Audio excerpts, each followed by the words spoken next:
Clara Marchand avait tout pour être heureuse, du moins en apparence. Une belle maison aux volets bleus dans une banlieue tranquille, un mari respectable, 2 enfants en bonne santé et un jardin qu'elle entretenait avec soin. Le voisinage l'aimait pour sa gentillesse et son sourire constant. On la voyait souvent, panier en osier à la main, flânant au marché, choisissant des légumes frais, saluant chaque commerçant avec chaleur. Elle incarnait l'image parfaite de la femme au foyer modèle. Mais derrière cette façade bien ordonnée, il y avait un vide immense et silencieux. Depuis quelques années, Clara se sentait invisible. Son mari, Paul, passait le plus clair de son temps au travail. Lorsqu'il rentrait, il parlait chiffres, dossiers, clients. Le soir, il s'endormait devant les informations, sans un regard, sans un mot tendre. La complicité de leur début avait disparu, remplacée par une routine mécanique. Les enfants, eux, avaient grandi. Entre leurs cours, leurs amis et leurs écrans, ils ne voyaient plus vraiment leur mère. Clara était devenue une présence discrète, presque effacée. Chaque matin, elle se levait avant tout le monde, préparait le petit déjeuner, rangeait, nettoyait, lançait une lessive, puis s'asseyait à la fenêtre avec une tasse de thé. C'était son seul moment de pause. Parfois, elle se demandait à quoi tout cela rimait. À 42 ans, elle avait l'impression d'avoir cessé d'exister en tant que femme, ne restant qu'un rôle, mère, épouse, ménagère. Ce sentiment de solitude la rongeait doucement, comme une pluie fine qui use la pierre sans bruit. Un mardi après-midi, cherchant à tromper l'ennui, elle décida de se rendre à la bibliothèque municipale. Elle n'y allait presque jamais, mais ce jour-là, elle eut envie d'air neuf, d'un endroit où personne ne lui poserait de questions. Entre les rayonnages, elle tomba sur un homme absorbé par un livre de photographie. Il leva les yeux, lui sourit, et le monde sembla s'arrêter un instant. Il s'appelait Adrien, photographe de voyage, récemment installé dans la région pour une exposition. Il avait ce regard doux et lumineux, une voix calme, un rire sincère. Ils échangèrent quelques mots sur un roman, puis sur la beauté des photos de paysages lointains. Elle se sentit tout de suite à l'aise, comme si elle retrouvait une part oubliée d'elle-même. Les jours suivants, elle revint à la bibliothèque, prétextant un besoin de lecture, mais au fond, espérant le revoir. Il était là, souvent. Un café après une conversation, puis 2, puis 3. Rapidement, ces rencontres devinrent un rituel secret, une respiration. Pour la première fois depuis longtemps, Clara riait à nouveau. Adrien lui parlait d'art, de liberté, de rêve, de tout ce qu'elle avait mis de côté. Elle découvrit qu'elle pouvait encore plaire, encore vibrer. Peu à peu, la barrière qu'elle s'était imposée se fissura. Son cœur battait plus fort quand elle recevait un message, son esprit s'égarait en pensant à lui. Ce qui n'était qu'une distraction devint une échappatoire. Et dans le silence confortable de son foyer, un souffle nouveau naissait fragile, interdit, mais irrésistible. Sans le savoir, Clara venait d'ouvrir la porte d'une histoire qui bouleverserait à jamais sa vie tranquille. Au début, tout semblait encore innocent. Clara et Adrien se retrouvaient dans des cafés discrets, parlaient de voyages, de livres, de cinéma.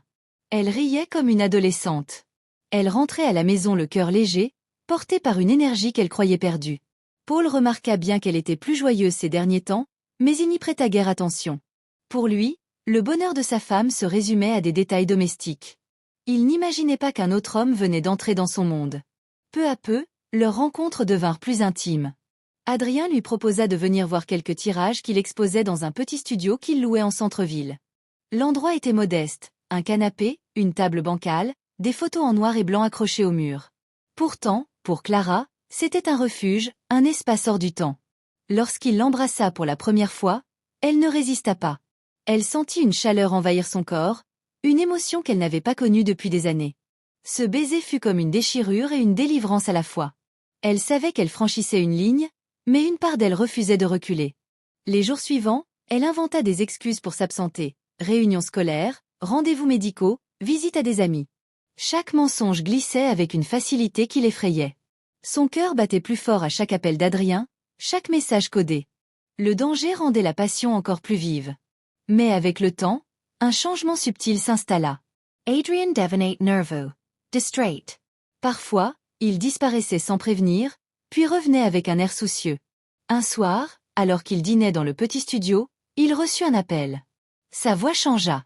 Il parla vite, à voix basse, puis raccrocha, les traits fermés. « Tout va bien ?» demanda Clara, inquiète. « Oui, juste un contretemps, murmura-t-il. J'ai quelques soucis à régler, mais rien de grave. » Elle voulut insister, mais il la fit taire d'un baiser. Elle sentit qu'il lui cachait quelque chose. Les semaines passèrent. Adrien se montrait de plus en plus mystérieux. Il refusait qu'elle vienne à certaines heures, disait qu'il avait des affaires à régler. Un soir, il lui confia d'un ton grave. « Si un jour tu n'as plus de nouvelles de moi, ne cherche pas à comprendre. Oublie-moi, d'accord? Clara, Bolivar C. Written Amusement. » Elle crut à une blague. Mais le regard d'Adrien, lui, ne riait pas. 2 jours plus tard, il l'appela d'une voix paniquée. Le matin suivant fut un choc. Clara se réveilla dans un silence pesant, encore troublée par l'appel étrange d'Adrien la veille. En préparant le petit déjeuner, elle laissa la télévision allumée en fond. Le présentateur annonçait qu'un homme avait été retrouvé mort dans un appartement du centre-ville. Les mots fusillade et identité inconnue lui glacèrent le sang. Une photo floue, capturée par un voisin, apparut à l'écran. Silhouette familière, veste de cuir noir, la même que portait Adrien. La tasse lui échappa des mains et se brisa sur le carrelage. Toute la journée, elle tenta de se convaincre qu'elle se trompait. Que ce n'était pas lui. Mais une angoisse sourde lui serrait la poitrine. Elle ne put s'empêcher de retourner sur les lieux, marchant nerveusement près de la rue bloquée par la police. Les gyrophares, les rubans jaunes, les murmures des curieux.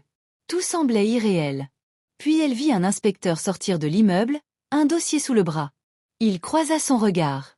Un instant seulement. Mais ce regard suffit à la figer. Comme si, déjà, on savait qu'elle mentait. Le soir même, alors qu'elle rangeait la table, la sonnette retentit. 2 policiers se tenaient devant sa porte. L'un d'eux, grand, brun, à la voix calme, se présenta. « Commandant Lefebvre. Nous menons une enquête sur le décès d'un certain Adrien Lemoine. Vous le connaissiez, madame ?»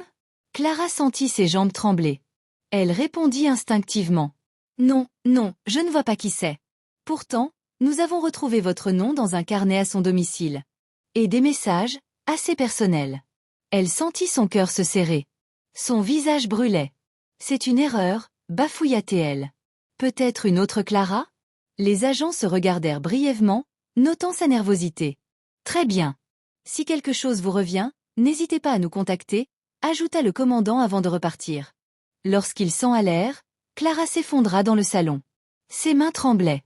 Les preuves, ils avaient des preuves. Elle n'avait plus le contrôle. Les jours suivants furent un cauchemar. Chaque bruit de moteur, chaque pas dans l'allée la faisait sursauter. Son mari, intrigué par son comportement, commença à poser des questions. Elle s'inventait des migraines, des soucis avec l'association des parents d'élèves. Mais Paul n'était pas dupe. Une nuit, incapable de dormir, elle se rendit sur le compte mail qu'elle utilisait pour échanger avec Adrien. La boîte était vide.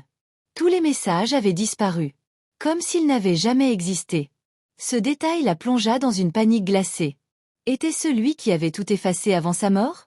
Ou quelqu'un d'autre? 2 jours plus tard, la police revint, cette fois avec un mandat de perquisition. Ils fouillèrent son téléphone, son ordinateur, ses affaires personnelles. Dans un tiroir, ils trouvèrent une photo d'elle et Adrien, prise discrètement dans un miroir. Le commandant Lefebvre posa la photo sur la table. « Vous continuez à dire que vous ne le connaissez pas ?» Clara baissa la tête. Les larmes montèrent. Elle comprit que le mensonge ne tiendrait plus longtemps. Son monde s'effondrait, pièce après pièce. Et au milieu de la peur, une question la hantait. Qui était vraiment Adrien? Clara passa la nuit suivante à tourner en rond, incapable de fermer l'œil. Les murs de sa maison lui semblaient soudain étrangers, menaçants. Chaque tic-tac de l'horloge lui rappelait qu'elle vivait sur une bombe à retardement. La police savait qu'elle mentait, son mari commençait à douter, et Adrien. Adrien était peut-être mort, ou pire, une illusion savamment construite. Le matin, Paul, silencieux, lui lança un regard lourd. « Tu veux m'expliquer pourquoi des policiers sont venus ici ?» Elle tenta une réponse évasive, mais sa voix tremblait. Il comprit qu'elle cachait quelque chose. Sans un mot de plus, il prit ses clés et quitta la maison. La porte claqua comme un verdict. Saula. Clara sentit la panique la submerger. Elle décida d'enquêter par elle-même, espérant au moins comprendre qui était réellement cet homme qu'elle avait aimé. Elle fouilla les affaires qu'Adrien lui avait laissées. Un livre d'art, un appareil photo, et un petit carnet à la couverture en cuir. À l'intérieur, entre des croquis de visages et de paysages, elle découvrit plusieurs noms, dates et lieux. Des adresses de galeries, mais aussi de sociétés inconnues, et des initiales codées. Plus troublant encore, elle trouva un badge dissimulé sous la couverture. Brigade centrale d'investigation criminelle, service des œuvres d'art. Un frisson la parcourut. Adrien n'était donc pas un escroc, ni un simple photographe, il était infiltré. Tout prenait sens, ses absences, ses appels mystérieux, son air inquiet. Il n'avait jamais voulu la mêler à ses affaires. Leur liaison avait été sincère, mais dangereuse. Décidée à connaître la vérité entière, elle contacta discrètement le commandant Lefebvre. Au commissariat, l'homme la reçut dans un silence froid. « Vous avez menti, Madame Marchand. Et à cause de ces mensonges, vous êtes devenue une suspecte. » Clara sortit le carnet et le posa devant lui. « Je crois qu'il travaillait pour vous. » Le commandant resta un moment figé, puis soupira. « C'est classifié, mais oui. » Adrien Lemoine, de son vrai nom Adrien Vasseur, était un agent infiltré. Il avait réussi à s'approcher d'un réseau international de trafiquants d'art. Sa mort a été mise en scène pour piéger ses complices. Le monde de Clara s'effondra une seconde fois. Adrien était vivant. Mais il avait dû disparaître, l'abandonner, tout effacer, y compris elle. « Et moi ?» demanda-t-elle d'une voix brisée. « Vous allez m'arrêter ?»« Non, » répondit le commandant. « Vous êtes une victime collatérale. Mais votre témoignage nous aidera à boucler cette affaire. » Elle signa sa déposition, vidée, brisée. Quand elle rentra chez elle, Paul l'attendait, le visage fermé. Elle lui raconta tout, la solitude, la rencontre, l'amour, la peur. Il l'écouta sans l'interrompre, puis se leva lentement. « Je ne te reconnais plus, dit-il simplement. » Et il quitta la maison, sans se retourner. Cette nuit-là, Clara resta seule dans la pénombre. Elle comprit que la vérité, si longtemps cachée, venait de la libérer, mais au prix de tout ce qu'elle